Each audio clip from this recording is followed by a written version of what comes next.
जोहार नमस्कार। झारखंड समेत देश दुनिया की तमाम बड़ी खबरों में से कुछ प्रमुख खबरों पर आइए नजर डालते हैं। जोहार दर्शकों, स्वागत है आपका आज के ताज़ा समाचार बुलेटिन में। हम आपके लिए लेकर आए हैं झारखंड और देश दुनिया की 30 बड़ी खबरें। तो चलिए बिना देर किए शुरू करते हैं। सबसे पहले बात झारखंड की। रांची महानगर दुर्गा पूजा समिति के प्रतिनिधि मंडल ने उपायुक्त और एसएसपी से मुलाकात कर 127 पूजा पंडालों के लिए रूट चार्ट, ट्रैफिक, बिजली व्यवस्था और सुरक्षा से जुड़े सुझाव दिए। समिति ने विशेष रूप से आवारा कुत्तों को 2 अक्टूबर तक शिफ्ट करने की मांग की और दुर्गा पूजा के दौरान व्यवस्थाओं को दुरुस्त रखने का आग्रह किया।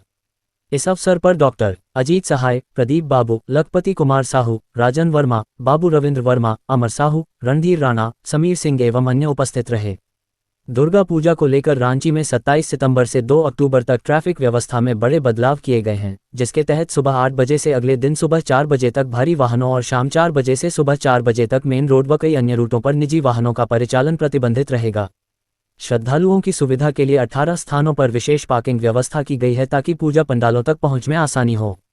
रांची समाहरणालय में आयोजित जिला खनिज फाउंडेशन ट्रस्ट डीएमएफटी की बैठक में लंबित योजनाओं को समय सीमा में गुणवत्तापूर्ण रूप से पूर्ण करने तथा नई गाइडलाइन के तहत योजनाओं के चयन को उच्च व अन्य प्राथमिकता पर तय करने का निर्णय लिया गया। बैठक में विशेष रूप से कस्तूरबा गांधी आवासीय विद्यालय, झारखंड बालिका आवासीय विद्यालय और सीएम स्कूल ऑफ एक्सीलेंस को आगामी वित्तीय वर्ष में प्राथमिकता देने पर जोर दिया गया। रांची में 24-25 सितंबर को आयोजित 2 दिवसीय विशेष कैंप में 691 ई चालानों का निष्पादन कर 6.66 लाख रुपये से अधिक का राजस्व संग्रह किया गया। इस पहल का उद्देश्य सड़क सुरक्षा को बढ़ावा देना और वाहन चालकों को समय पर चालान निपटाने व नियमों का पालन करने के लिए प्रोत्साहित करना था। विश्व पर्यटन दिवस 2025 के अवसर पर रांची प्रशासन और पर्यटन विभाग ने पर्यटन जागरूकता अभियान के तहत टैगोर हिल में सफाई व योग कार्यक्रम तथा रातू प्रखंड के पाली गांव में कैंपिंग प्रोग्राम की शुरुआत की। इस पहल का उद्देश्य ग्रामीण जीवन शैली, स्थानीय कला संस्कृति और प्राकृतिक सौंदर्य से पर्यटकों को जोड़ते हुए ग्रामीण पर्यटन और सामुदायिक सशक्तिकरण को बढ़ावा देना है। लंबी बैठक और विवादों के बाद कोल इंडिया प्रबंधन और विभिन्न यूनियनों के बीच सहमति बनाकर इस साल कर्मचारियों को 1,03,000 रुपये बोनस देने का फैसला हुआ, जबकि 2024 में 93,750 रुपये मिला था। कोलकाता में हुई बैठक में INTUC, HMS, C2, BMS, AITUC के प्रतिनिधि और सीआईएल के वरिष्ठ अधिकारी शामिल हुए, जिसके बाद राशि खातों में भेजने की प्रक्रिया शुरू कर दी गई। रांची एसएसपी राकेश रंजन ने 24 सितंबर की रात औचक निरीक्षण कर शहर के प्रमुख चौक चौराहों और सड़कों की सुरक्षा व्यवस्था का जायजा लिया। इस दौरान उन्होंने ड्यूटी पर तैनात पुलिसकर्मियों से बातचीत कर आवश्यक दिशा निर्देश दिए। एसीबी ने जमीन घोटाले के मामले में रांची के व्यवसायी और नेक्स्टजेन के मालिक विनय कुमार सिंह को गिरफ्तार किया है, जिन पर अधिकारियों की मिलीभगत से जंगल झाड़ी भूमि की फर्जी जमाबंदी कर अवैध लाभ उठाने का आरोप है। यह मामला वर्ष 2013 से जांच के दायरे में था और सुप्रीम कोर्ट व सरकारी आदेशों के बावजूद गैरवानिकी कार्यों के लिए अधिसूचित वन भूमि का दुरुपयोग किया गया। झामुमो महासचिव विनोद पांडेय ने भाजपा प्रदेश अध्यक्ष बाबूलाल मरांडी पर हमला करते हुए कहा कि वे शराब घोटाले पर झूठे आरोप लगाकर जनता को गुमराह कर रहे हैं और अगर उनके पास सबूत हैं तो सरकार के समक्ष प्रस्तुत करें। पांडेय ने सवाल किया कि भाजपा शासित मध्य प्रदेश, हरियाणा और छत्तीसगढ़ में हुए असली शराब घोटालों पर मरांडी क्यों चुप रहे और क्या वहां भी जांच की मांग करेंगे या फिर भ्रष्ट नेताओं को बचाना ही उनका उद्देश्य है। जेटीईटी 2025 पंजीकरण में अभ्यर्थियों को राहत देते हुए जेपीएससी ने डिग्री उपलब्ध न होने पर प्रोविजनल सर्टिफिकेट से आवेदन करने की अनुमति दे दी है और अंतिम तिथि बढ़ाने पर भी विचार करने का आश्वासन दिया है। यह फैसला छात्रों की मांग और अबुआ अधिकार मंच के हस्तक्षेप के बाद लिया गया, जिससे कई अभ्यर्थियों को बड़ी राहत मिली है। झारखंड भाजपा प्रदेश अध्यक्ष बाबूलाल मरांडी ने मुख्यमंत्री हेमंत सोरेन को पत्र लिखकर कथित शराब घोटाले की जांच में ढिलाई, एसीबी की संदिग्ध भूमिका और आरोपियों को बचाने के प्रयासों पर गंभीर सवाल उठाए हैं। उन्होंने 100 करोड़ से अधिक की अवैध वसूली से जुड़े इस घोटाले की निष्पक्ष जांच सीबीआई से कराने और समय पर चार्जशीट दाखिल न करने वाले अधिकारियों की भूमिका की भी जांच की मांग की है। झारखंड के आदिवासी समुदाय ने कुर्मी समुदाय की एसटी दर्जा और कुड़मली भाषा को 8वीं अनुसूची में शामिल करने की मांग का विरोध करते हुए सरायकेला खरसावां में बड़ी रैली की और चेतावनी दी कि ऐसा होने पर झारखंड में मणिपुर जैसी स्थिति बन सकती है। आदिवासी नेताओं ने कुर्मी आंदोलन को गैरकानूनी बताया और कोल्हान क्षेत्र में आर्थिक नाकेबंदी व खनिज ढुलाई रोकने की चेतावनी दी। पश्चिमी सिंहभूम के कोल्हान और सारंडा क्षेत्र में सक्रिय भाकपा माओवादी के 10 सदस्य 25 सितंबर को डीजीपी झारखंड व केंद्रीय बलों के अधिकारियों के समक्ष आत्मसमर्पण कर मुख्यधारा से जुड़ गए।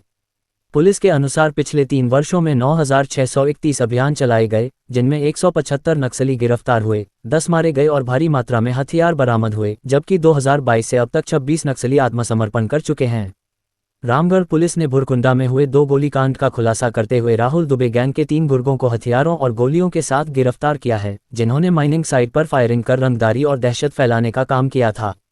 पूछताछ में पकड़े गए बदमाशों ने कुज्जू में भी फायरिंग की योजना और अगस्त में भुरकुंडा की घटनाओं में अपनी संलिप्तता कबूल की, जिसके बाद उन्हें न्यायिक हिरासत में भेज दिया गया।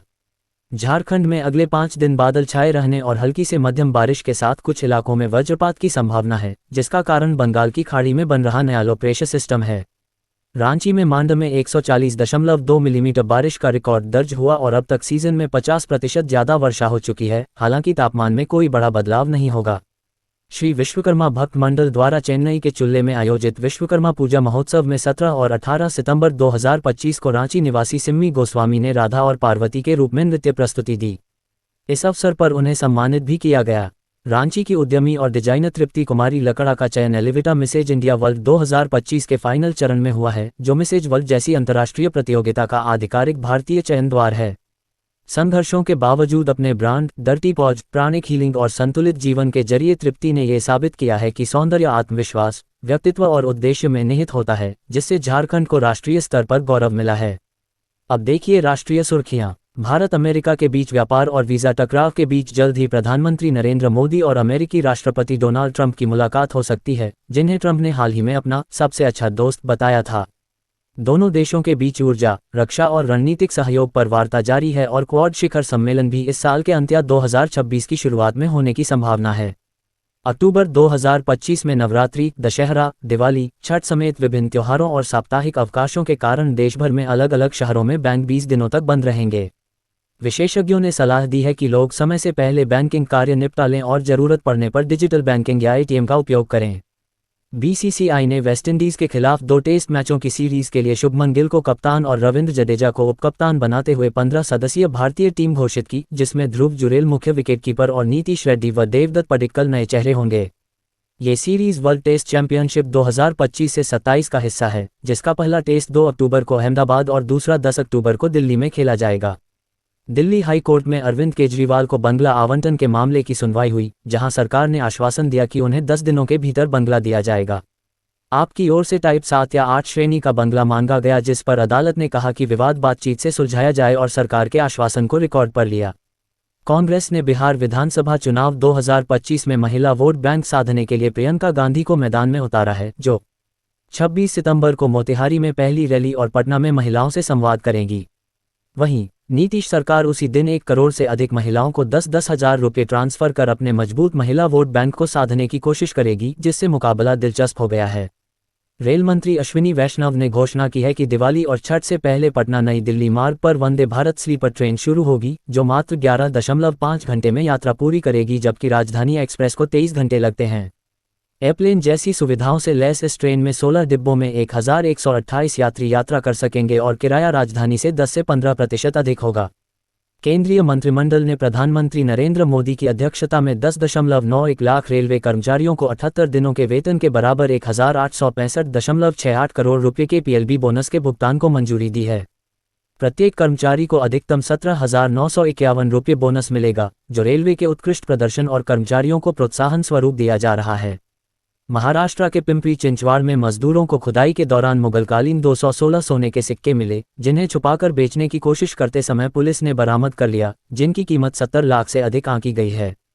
सिक्के औरंगजेब काल 1720 से 1750 से जुड़े बताए जा रहे हैं और पुरातत्व विभाग ने स्थल को सील कर जांच शुरू कर दी है, जबकि 3 में से 2 आरोपी गिरफ्तार हो चुके हैं।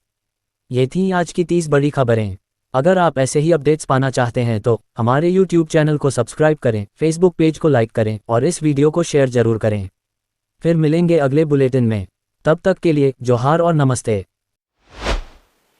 तो कैसी लगी आपको हमारी ये खबर, ये हमें कमेंट बॉक्स में लिखकर ज़रूर से बताएं और ऐसे ही नवीनतम ताज़ा अपडेट्स, खास खबरों से रूबरू बने रहने के लिए बने रहें हमारे संग। कैमरा के पीछे से मेरा सहयोग कर रहे अजय महतो, आनंद चौहान के साथ मैं विजयदत्त पिंटू, रांची।